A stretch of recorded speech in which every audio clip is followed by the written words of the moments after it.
ये तो मुख्यमंत्री वो है जो जिन्हें हाथा नहीं भाता, जिन्हें हाथा नहीं भाता, तो वो विचारों को नहीं पढ़ रहे हैं। जब उनकी कुर्सियां खाली रह गई तो उन्हें लगा कि जोड़े कैसे, तो जोड़ने के लिए उन्होंने केवल नाम रखा है, उस पर अमल नहीं करेंगे। कन्नौज में भी नाम बदला है, लेकिन बाबा साहब भीमराव अम्बेडकर के रास्ते पे नहीं चलेंगे। बताओ ये अनडेमोक्रेटिक काम था कि नहीं था? लाठी चलाना, गोली चलाना, आंसू के गैस के गोले चला देना, लड़कियों के कपड़े फाड़ देना।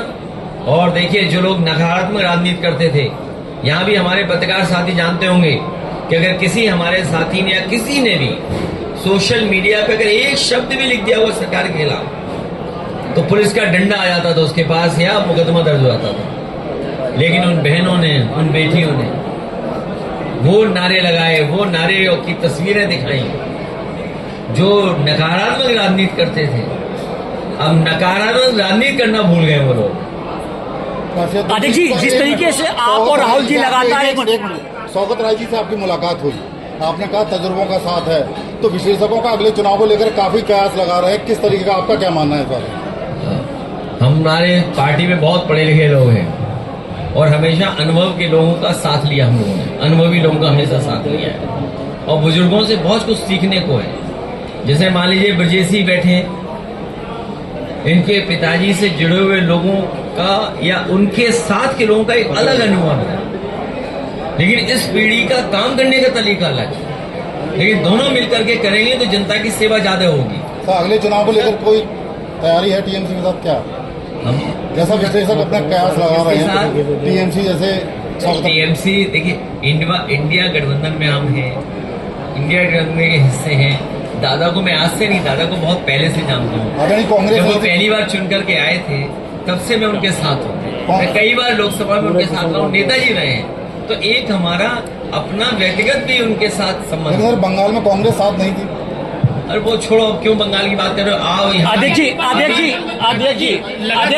साथी ने जो पूछा, नीट का पूछा था, हमारे एक साथी ने नीट पूछा था कि बदायूं की जनता और आसपास के संभल, रामपुर, मुरादाबाद, जहां तक मैं कह सकता हूं, जनता ने हमारा साथ दिया, पार्टी का साथ दिया। एटा के हमारे सांसद भी हैं, देवेश, हमारे साथ, हमारे क्षेत्र के रहने वाले, लेकिन एटा और कासगंज की जनता ने उन्हें स्वीकार किया और इनका सम्मान बढ़ाया और लोकसभा में भेज दिया।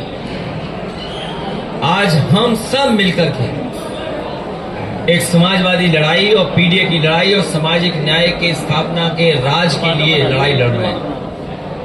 हमें पूरा भरोसा है आने वाले समय में पीडीए सामाजिक न्याय के राज की स्थापना के लिए पीडीए के लोग मिलकर के सरकार बनाएंगे। राष्ट्रध्यक्ष जी, जिस तरीके से 12 साल में केंद्र की सरकार का पहला इस्तीफा हुआ, विपक्ष एकजुट था, जेएनजी एकत्र थे, क्या आपका कोई ब्लूप्रिंट तैयार है आने वाले समय में कि जिस तरीके से तमाम और भी बहुत मुद्दे हैं देश के अंदर, तो क्या मुझे खुशी है इस बात की, न केवल दिल्ली में बल्कि पूरे देश में नौजवान और छात्र और नई पीढ़ी के लोग निकल करके आ गए और एक ऐसा आंदोलन छिड़ गया देश में कि सरकार को झुकना पड़ा। और वो नारा याद होगा, जंतर मंतर से उन छात्र नौजवानों लगाया था, झुकती है सरकार, झुकाने वाला चाहिए। जो सरकार अपने आप को ये कहती थी कि हम नहीं झुकेंगे, अंतोगतवा छात्र नौजवानों के उस आंदोलन के बाद उन्हें झुकना पड़ा। और सच्चाई तो ये है, प्रधानमंत्री जी को बचाने के लिए मंत्री प्रधान को हटना पड़ा। और जो घटनाक्रम हुआ है, प्रधानमंत्री जी तो अपनी मन की बात कहते रहे, उनकी मन की बात तो आपने सबने सुना। गृह मंत्री जी की मन की बात हम लोग नहीं सुन पाए।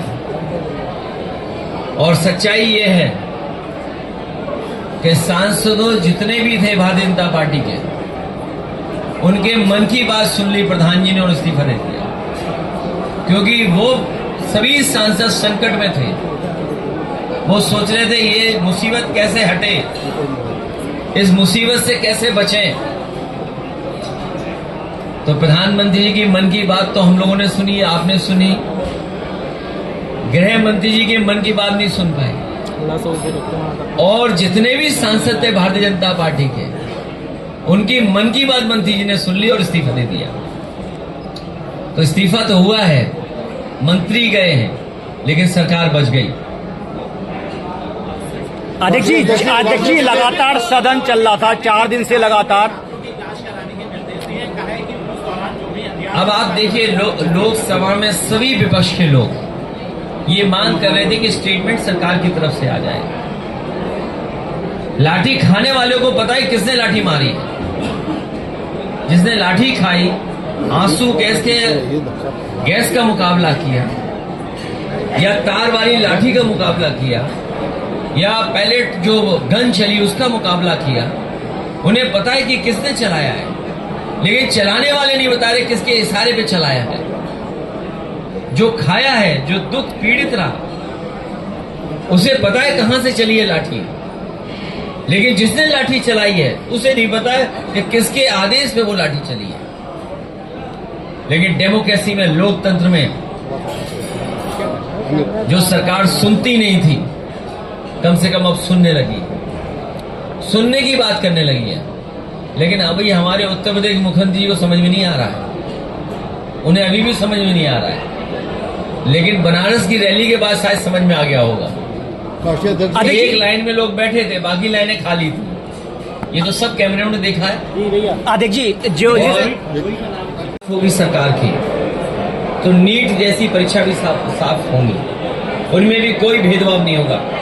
और जब से उत्तर प्रदेश की सरकार भारतीय जनता पार्टी आई है, 20 से ज्यादा पेपर लीक हुए हैं। और अभी सुनने में आया है कि सरकार के लोग घबरा गए जब मैंने ये कहा लोकसभा में कि 26,000 प्राइमरी स्कूल बंद हो गए। ये केवल 26,000 प्राइमरी स्कूल बंद नहीं हुए, अगर प्राइमरी स्कूल बंद हुए तो ये मान लीजिए कम से कम 5 लोगों को नौकरी मिलती थी, शिक्षक या रसोई या और जो होते थे। एक प्राइमरी स्कूल में 5 लोगों को नौकरी मान लीजिए, तो 1 लाख लोगों की नौकरी छीन ली सरकार ने, कि नहीं छीनी। और ये आंकड़े मेरे नहीं हैं, ये सरकार के खुद आंकड़े हैं। और मैं आपसे कहता हूं, ये बदायूं जिले में भी कम से कम 300 से ज्यादा प्राइमरी स्कूल बंद हुए होंगे मर्जर के नाम पर। आप सोचिए, कल्पना कीजिए, एक बेटी को 4 किलोमीटर 5 किलोमीटर छोटी बहन को पढ़ने जाना पड़े, कितने लोग पढ़ाने भेजेंगे? सरकार का क्या इंतजाम है? और प्राइमरी स्कूल का लक्ष्य ये था कि गांव में सबसे करीब हो, जिससे बेटियां भी पढ़ लिखे जाए। ये गरीब परिवार के बच्चों को पढ़ने नहीं देना चाहते हैं, पीड़ित परिवार के लोगों को पढ़ने नहीं देना चाहते हैं। और ये केवल नीट के साथ साथ जो नौजवान शिक्षा की वजह से या अन्य नौकरी की वजह से या रोजगार की वजह से दुख और संकट में थे, सब वो दिल्ली जंतर मंतर पहुंच गए थे। पूरे मामले की सरकार के मंत्री और विधायक लगातार एक लेटर जारी कर रहे हैं कि अधिकारी हमारी नहीं सुन रहे हैं, उसको आप कैसे देखते हैं? कि ये इसलिए चिट्ठी जारी कर रहे हैं, इन्हें पता है 5 महीने बाद चुनाव होने जा रहा है, जनता इनकी नहीं सुनेगी, जनता इनके खिलाफ मतदान करने जा रही है।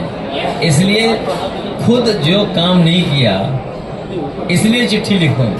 अध्यक्ष जी, जंतर मंतर का जो विरोध है और आपने जिस तरीके से आवाज उठाई, राहुल जी ने भी एक बड़ी कल प्रेस कॉन्फ्रेंस की, क्या आपको लगता है कि विपक्ष इस पूरे मामले में मांग करना चाहिए कि इसकी उच्च स्तरीय जांच हो, जिस तरीके से पीड़ित जनता आ रही है?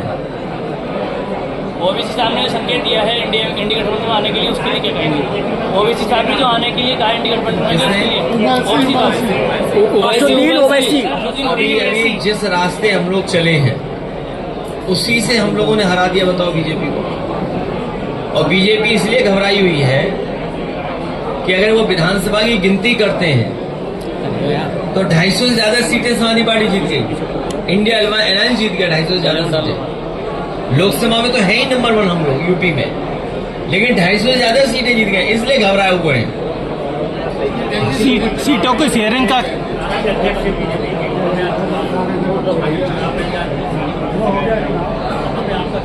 सुनने में आ रहा है कि बेईमानी की तैयारी कर ली है उन्होंने, बीजेपी के लोगों ने। बेईमानी नहीं की तो परिणाम कुछ और आएगा। मुझे तो ये लगता है कि तेजस्वी या जो बहुत चुनाव लड़ाते थे सबको, असली मुकाबला उन्हीं के बीच में, दोनों के बीच। बीजेपी लड़ाई में नहीं है, असली मुकाबला है तेजस्वी जी में और प्रशांत किशोर की पार्टी। सीटों की शेयरिंग के लिए यूपी की में जांच की हो जांच मेन, लेकिन हमारी मेन स्ट्रीट मीडिया ने सब दिखा दिया, जो जमीन पर थे, जो उनके बीच थे, जिन्हें दाना गाने का लेना देना नहीं था, जिसका दाना उसका गाना, उसका लेना देना नहीं था उन्हें।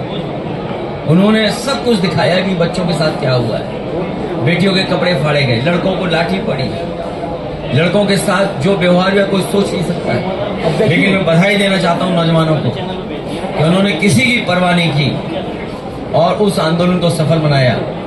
और बहनों ने और बेटियों ने तो कमाल इस बात का कर दिया कि इतना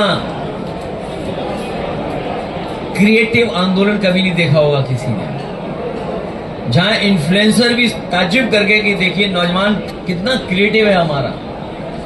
यहां उन्होंने डिजाइन किया, ब्लिंकेट से प्रिंट आउट लिया और तख्ती लेकर के खड़े हो गए।